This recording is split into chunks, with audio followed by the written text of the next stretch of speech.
महाराज कहते हैं परीक्षित, कंस भगवान को गाली देता है, भगवान को अपना शत्रु मानता है, मृत्यु के बाद भगवत प्राप्ति कर लेता है, उसमें हमको कोई दिक्कत नहीं।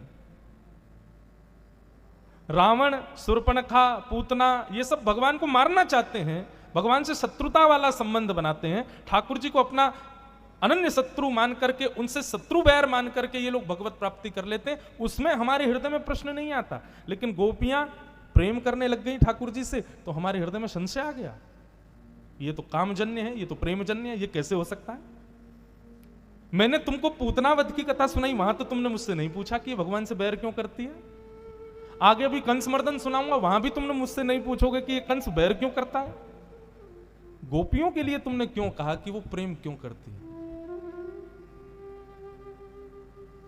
मतलब ठाकुर जी को हम क्या समझते हैं, वो केवल श्रद्धा सुमन पूजा करने के विषय हैं। और कहीं कहीं अगर राक्षसों के वध की बात आ जाती है, अब देखो आज पूरा विश्व रावण दहन करता है, मतलब रावण की जो संबंध है ठाकुर जी से उसको सेलिब्रेट करते हैं, शत्रुता का। लेकिन शरद पूर्णिमा पे केवल वृंदावन सजता है और कहीं भी नहीं होता कि आज के दिन गोपियों ने ठाकुर जी को प्राप्त किया था। शरद पूर्णिमा के दिन ही भक्तिमती मीराबाई प्रकट हुई, जिन्होंने ठाकुर जी को प्राप्त किया। उनका उत्सव तो कोई नहीं मनाता। इस बार मुझे बड़ी प्रसन्नता, हमारे माननीय प्रधानमंत्री जी ने अपने मन की बात में मीराबाई के जन्मोत्सव की सबको बधाई दी। मुझे बहुत अच्छा लगा कि हमारे भारत में एक भक्ति में प्रेम होना, उसको लोग पागलपन समझते हैं। संसार में आप प्रेम कर लो तो यू आर बेस्ट, बट अगर आप भक्ति में प्रेम करते हो तो इसका मतलब ये पागल है। ठाकुर जी से प्रेम करते हैं, अच्छा मतलब भगवान से बैर किया जा सकता, भगवान से शत्रुता की जा सकती, प्रेम नहीं। पता नहीं किसने हमारी बुद्धि में भर दिया कि भगवान केवल और केवल इच्छा पूर्ति करते हैं। हमारे वृंदावन आओ, रहो कुछ दिन, पता चले।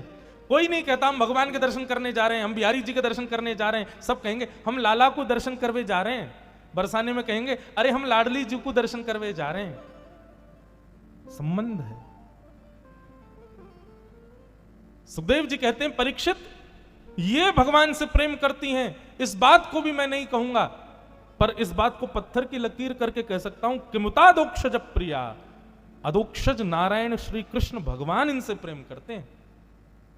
अब बताओ, अब प्रश्न है तुम्हारे हृदय में, गोपियों पर यदि तुमको संशय हो रहा है तो ठाकुर जी पे भी करो, ठाकुर जी भी उनसे उतना ही प्रेम करते हैं।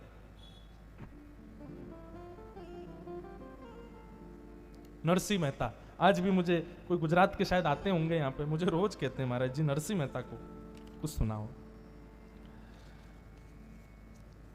नरसिंह मेहता, उनसे भी ठाकुर जी बहुत प्रेम करते थे। नरसिंह मेहता को प्राप्त भगवान करने के लिए ठाकुर जी कहते थे कि नरसिंह तुम तो केदार राग गाया करो, हम तुम्हारा केदार और राग सिद्ध है, उसको गाओगे हम उससे ही प्रसन्न हो जाएंगे। ये जितने भी राग रागनियां गाई जाती हैं उनमें राग केदार ठाकुर जी को बहुत प्रिय है। केदार,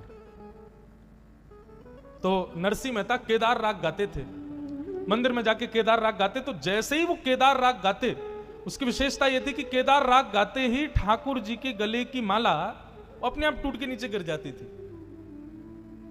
एक बार हुआ, दो बार हुआ, तीन बार हुआ, लोगों को लगा ऐसे ही होगा, लेकिन जब हर बार होने लगा तो सब समझ गए कि बोले ओहो, ये तो जरूर नरसिंह मेहता से प्रसन्न होते हैं। और वही माला फिर नरसिंह मेहता को पहना दी जाती, मानो ठाकुर जी अपनी माला नरसिंह जी को अर्पित करते थे। सुन करके इतने प्रसन्न हो जाते थे। अब लोगों ने उसको चमत्कार के रूप में देखना प्रारंभ कर दिया। अब मंदिर में भीड़ लगती, जब नरसिंह मेहता जाते ना पूरी भीड़ जाती, और सब ये देखने जाते माला गिरेगी कि नहीं।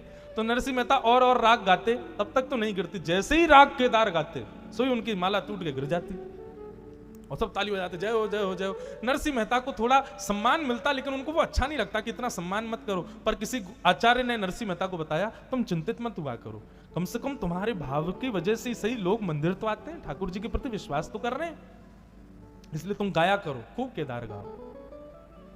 एक बार नरसिंह मेहता जी ने किसी सेठ जी से बहुत सारा कर्ज लिया। सेठ जी गए, बोले कि नरसिंह जी हमारा कर्जा चुकाओ। सेठ जी अभी तो व्यवस्था नहीं है। बोले व्यवस्था नहीं है, तुम तो ऐसे ही कह देते हो, हम कब तक तुम्हारे कर्जे को माफ करते रहे, ब्याज भी इतनी बढ़ गई है तुम्हारी। नरसिंह मेहता बोले भगवान मैं दे दूंगा। बोले ऐसे नहीं, हमें वचन दो, कोई कुछ गिरवी रखो। नहीं तो तुम तो ऐसे ही आनंद से घूमते रहोगे, कभी चले गए तो क्या करेंगे हम? कुछ गिरवी रखो हमारे पास, अपनी बहुमूल्य वस्तु। नरसिंह मेहता बोले मेरे पास और कुछ तो है नहीं। सेठ जी बोले नहीं, एक चीज है जिससे तुम्हारी प्रसिद्धि है, राग केदार तुम गाते हो, और उस केदार राग को सुनकर के ठाकुर जी की गले की माला गिर जाती है। अब जब तक तुम मेरा कर्जा नहीं चुकाओगे तब तक तुम राग केदार नहीं गाओगे मंदिर में जाके। कहो मंजूर है? नरसिंह मेहता बोले जो आ गया। अब बचने के लिए मरता क्या नहीं करता बेचारा।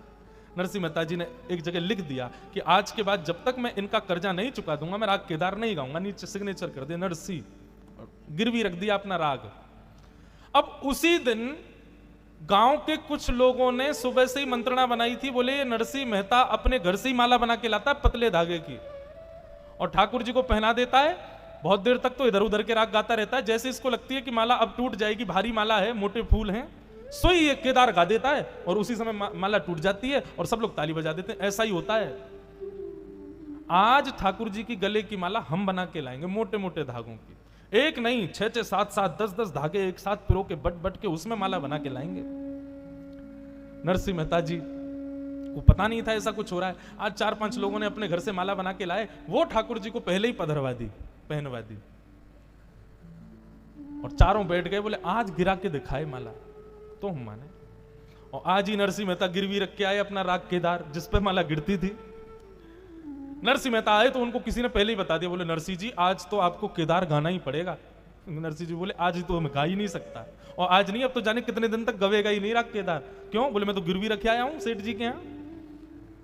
बोले भैया ठाकुर जी भी बड़े चतुर हैं, इनको सीधे सीधे सब चल रहा हो उसमें आनंद थोड़ी आता है, कुछ ना कुछ नमक मिर्च ठाकुर जी डालते ही रहते हैं। अब बताओ कैसे फंसाए नरसिंह जी।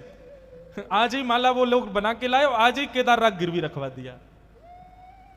और नरसिंह मेहता तो घबरा गए, बोले कि ठाकुर जी मैं चमत्कार नहीं करता, मुझे अपनी प्रसिद्धि की कोई चिंता नहीं है, पर मुझे यह है कि आज अगर माला नहीं गिरी तो आपके प्रति जो विश्वास जगा है वो खत्म हो जाएगा लोगों का। वहां सेठ जी ने अपना सेवक भेज रखा था कि देखना कहीं केदार नहीं गावे, गिरवी रख के गया मेरे पास में।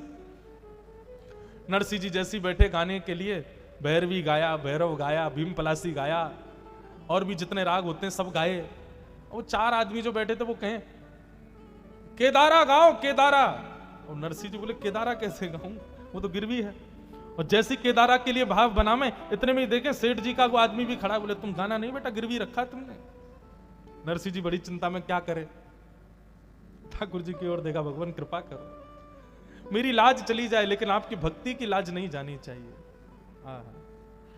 नरसिंह जी गा रहे थे, इतने में ही ठाकुर जी नरसिंह मेहता का रूप धारण करके और जितना कर्जा था नरसिंह का सब लेकर के गए सेठ जी के पास, और सेठ जी को जाकर के अर्पित कर दिया। बोले लो ब्याज सहित आपका कर्जा पूर्ण हुआ। सेठ जी बोले इतनी जल्दी लिया है? बोले हाँ कोई वैष्णव आया उसने दक्षिणा दे दी तो मेरा तो कर्जा नक्की, अब लो इसको जल्दी मुक्त कर दो हमारे राग को। जैसे ही कर्जा चुकाया, नरसिंह मेहता जी के द्वारा लिखित उस पत्र पर जहां पर कि केदारा नहीं गाना है वो उस पर लिख दिया कि राग मुक्त हुआ, कर्जा चुक गया, और ये पर्ची नरसिंह मेहता जी को दे दी।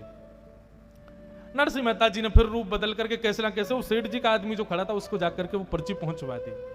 अब नरसिंह जी तो यहां लगे थे दूसरे रागों को गाने में, लोग हंसी उड़ा रहे थे, बोले आज नहीं गिरेगा माला, आज तो दूसरों के घर से बन के आई है ना। इतने में सेठ जी का वो व्यक्ति गया, बोले अरे सुनिए नरसिंह जी, लिखिए देखिए।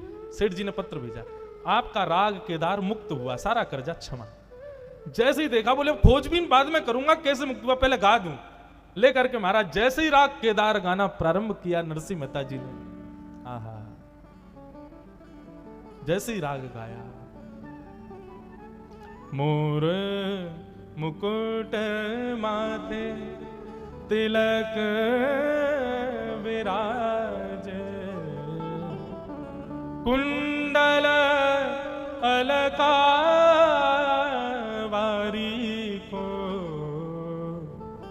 हमरो प्रणाम, श्री बांके बिहारी को। नरसिंह मेहता जी जैसे ही राग केदार वो गाने लगे, केदार का राग का स्वर छेड़ते ही मंदिर के भीतर बैठे हुए ठाकुर जी की माला धीरे धीरे सरकने लगी और अंत तो गत्ता टूट करके गिर गई।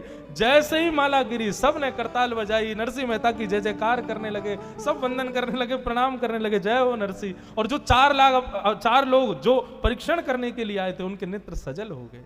नरसिंह जी के चरणों में वंदन करके कहा, हमने आपकी परीक्षा ली, पर वास्तविकता तो यह है कि आपके वास्तव में राग में ठाकुर जी रिजवार हो जाते, रीझ जाते। नरसिंह मेहता बोले, वो सब बात तो ठीक है, लेकिन मेरा कर्जा भरा किसने? ये भरखे कौन आया है? तभी नरसिंह जी ने देखा तो मंद मंद ठाकुर जी की 2 दतुइयां दिख रही थी, दांत दिख रहे थे ठाकुर जी के, मंद मंद मुस्कुरा रहे हैं मंदिर के भीतर बैठे। नरसिंह मेहता जी ने बाहर से ही बलैया ली, बोले जय हो नाथ, सब आपकी कृपा। ये प्रेम